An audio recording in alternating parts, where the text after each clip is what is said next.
ഹരേ കൃഷ്ണ. നാരായണീയം ദശകം 15 ശ്ലോകം 10. പരമകിമു ബഹൂത്യാ ത്വത്പദാംഭോജഭക്തിം സകല ഭയവിനേത്രീം സർവകാമോപനേത്രീം വദസി ഖലു ദൃഢം ത്വം തദ്വിദൂയാമയാന്മേ ഗുരുപവനപുരേശ ത്വയ്യുപാദസ്വഭക്തിം.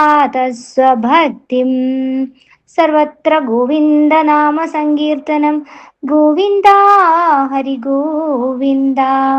അല്ലയോ പരമപുരുഷനായിരിക്കുന്നവനെ, എന്തിനധികം പറയുന്നു? അങ്ങയുടെ പാദപത്മങ്ങളിലുള്ള ഭക്തിയെ സകല ഭയങ്ങളെ നശിപ്പിക്കുന്നതായും എല്ലാ അഭീഷ്ടങ്ങളെ സാധിപ്പിക്കുന്നതായും ഉറച്ച സ്വരത്തിൽ അരുളി ചെയ്യുന്നുവല്ലോ.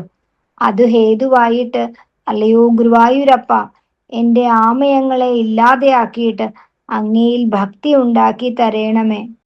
ഭഗവാന്റെ ആ പാദപത്മങ്ങളിൽ നമ്മൾ അഭയം പ്രാപിച്ചു കഴിഞ്ഞാൽ, അതായത് ഭഗവാനിൽ ഉറച്ച ഭക്തി ഉണ്ടായ സർവ്വ ദുഃഖങ്ങളും നമ്മൾ മറക്കും. അങ്ങനെ ആ ദുഃഖങ്ങളെല്ലാം ഇല്ലാതാവുകയും നമ്മളുടെ എല്ലാ അഭീഷ്ടങ്ങളും സാധിക്കുകയും ചെയ്യും. അപ്പം എല്ലാവരും ആ പൊന്നു ഗുരുവായൂരപ്പൻ്റെ പാദങ്ങളെ മുറുക്കെ പിടിക്കുക, സർവ്വതും അതിൽ സമർപ്പിക്കുക. ആ ഭഗവാന്റെ അനുഗ്രഹം നിങ്ങൾക്ക് എല്ലാവർക്കും എപ്പോഴും ഉണ്ടാവും. ഈ ദശകവും ആ പൊന്നു ഭഗവാന്റെ തൃപ്പാദത്തിൽ സമർപ്പിക്കുന്നു. ഹരേ കൃഷ്ണ. സർവം കൃഷ്ണാർപ്പണമസ്തു.